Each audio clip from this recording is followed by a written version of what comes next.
Today, we are taking a deep dive into Kurt Leimer.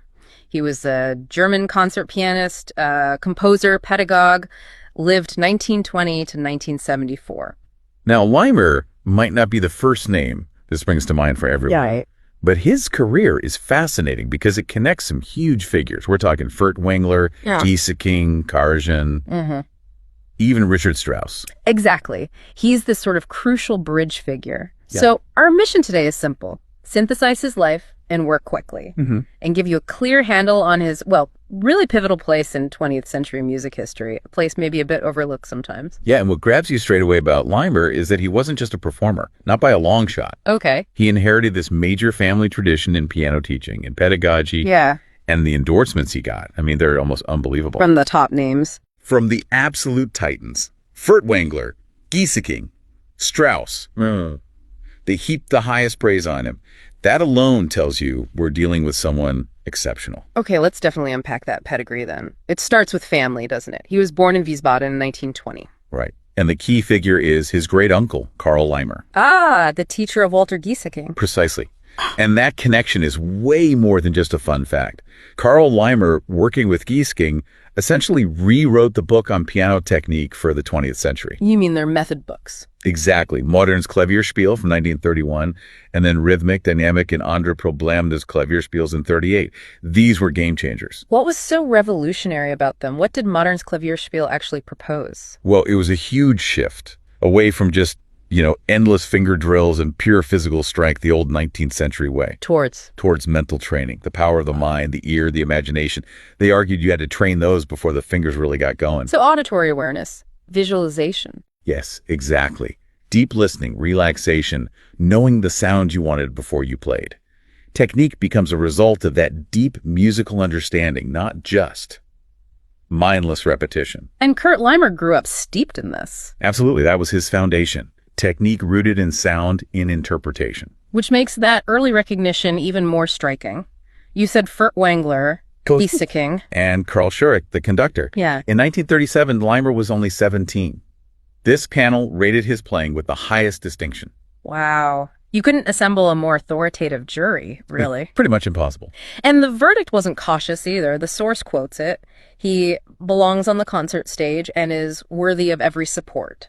Very clear. Utterly definitive. It really should have set him on an immediate path to stardom. But maybe that raises a question for you, the listener. If he had that kind of backing in 37, plus this revolutionary technique, why isn't Kurt Leimer as famous today as Gieseking or his later teacher, Edwin Fischer? That's a really good question. Was it just the timing? The war interrupting things right at a crucial moment. Or perhaps, like you hinted, his later focus on teaching diverted some of that concert career energy. Could be. Something to think about as we go through his story. Well, that 1937 evaluation certainly opened doors initially. Scholarships followed. Right. First to the Berlin Conservatory. He made his public debut there in 1938. And studied with Vladimir Horowski. Yes, who himself was a student of Rachmaninoff. Quite a lineage there, too. And then another scholarship in 39 took him to study with Edwin Fischer. Yeah, another major figure. So you see all these influences converging. Leading to his particular style. Exactly. The sources nail it down to two core things. First, supreme technical perfection. Okay, you'd expect that. Sure. But crucially, combined with a highly developed intellectual sensitivity to questions of musical interpretation that Gieseking-Leimer influence again. The brain and the fingers, perfectly balanced. You got it. But then, as you mentioned, history intervenes. His career hits a major roadblock. Yeah, World War II. Yeah. Like for so many of his generation. Military service. And then capture in Livorno, Italy, 1944, towards the end of the war. A really tough time, obviously. But artistically, something quite remarkable came out of it. The left-hand concerto. His concerto for the left hand in one movement, composed right then in 1944 under the impression of war, as the source puts it. Composing a piano concerto for one hand while a prisoner of war, that's extraordinary resilience. It really is. And the piece itself must have carried that weight because look at the premiere details. Okay. It wasn't premiered until 1953, after the war. But who premiered it? The Vienna Philharmonic, Wow. conducted by Herbert von Karajan. Karajan, okay, that's a massive statement of faith in the work and in Leimer right after the war. Huge. It signals he's immediately back at the highest level, internationally, as a composer and a performer. So after the war, his career really took off again. Recordings, concerts. Yes, the sources mention numerous recordings documenting this period. He was firmly back on the scene. And that post-war momentum leads to perhaps the defining moment of his career, certainly when he saw that way. You mean the encounter with Richard Strauss? Exactly. At the Salzburg Festival in 1947. This sounds incredible. It really was pivotal. Leimer performed Strauss's own burlesque for piano and orchestra. A notoriously difficult piece. Extremely. But get this. Alongside it, he played his own left-hand concerto. The one written during the war? That's the one. And apparently he wrote his own cadenza for the burlesque, and Strauss himself approved it. Strauss approved a cadenza for his own work. From this still relatively young pianist. Yes, and Urs Ansermet conducted the whole concert. What was Strauss's reaction to Leimer's playing? Well, this is where it gets really significant. Strauss wasn't just impressed, he was apparently blown away. How so? So much so that he took a major step. He dedicated his Panathenienzug, Opus 74, to Kurt Leimer. Dedicated the Panathenienzug. Wasn't that originally written for someone else? Yes. That's what makes it so remarkable. It's a big symphonic etude for piano and orchestra, originally composed for Paul Wittgenstein, the famous one-armed pianist, back in 1926-27. So Strauss is essentially reassigning a major work, taking it from Wittgenstein effectively and giving it to Leimer. It feels like that, doesn't it? It's like Strauss is saying, this is the pianist who truly understands this piece now. He's the ideal interpreter. A massive vote of confidence. Is there direct evidence of Strauss's enthusiasm? Oh, yes. There's a letter from Strauss, dated April 21st, 1947. He writes, and I'm quoting here, Leimer is a virtuoso of the highest rank, an outstanding musician, his technique sensational. Sensational. From Richard Strauss. What does that kind of endorsement actually do for a musician's career at that moment? It translates into real trust, real power. Strauss didn't just dedicate the piece. He entrusted him exclusively with performances of the Panathenienzug. Exclusively. Exclusively. And maybe even more telling, he gave Leimer permission to make certain adaptations to the work. Adaptations to a Strauss score, authorized by Strauss himself. Yeah. It speaks volumes about that blend we talked about, the technique and the intellect. Strauss clearly trusted Leimer's musical judgment implicitly. He knew Leimer understood the intention behind the notes. That level of trust. It leads us neatly into the next phase of his life, doesn't it? The shift towards education. Passing on that deep understanding. In 1953, he becomes a professor at the Mozarteum Academy in Salzburg. A very prestigious post. He held it until he died in 1974. That's right. And he also led the masterclass at the Salzburg Summer Academy. So teaching became really central. Carrying on that family pedagogical tradition you mentioned earlier. Absolutely. You see that clearly in 1954. He actually tried to found an institute for contemporary piano pedagogy. An institute based on those Leimer-Gieseking principles. Yeah. For the post-war era. That seems to have been the vision. Imagine formalizing and spreading that knowledge systematically. What happened? It failed. The sources just say it was blocked by administrative obstacle. Bureaucracy. It's maddening, isn't it? You think about the potential. Exactly.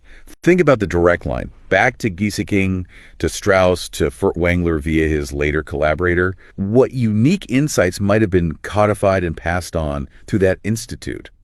Knowledge potentially lost or confined just to his private students because of paperwork? A frustrating thought. Yeah. But he didn't stop composing, even with the teaching demands. He completed 4 piano concertos in total. Right. And the ambition is still clear. Just look at the premiere of his 4th piano concerto. Where was that? 1955. Carnegie Hall, New York. Okay.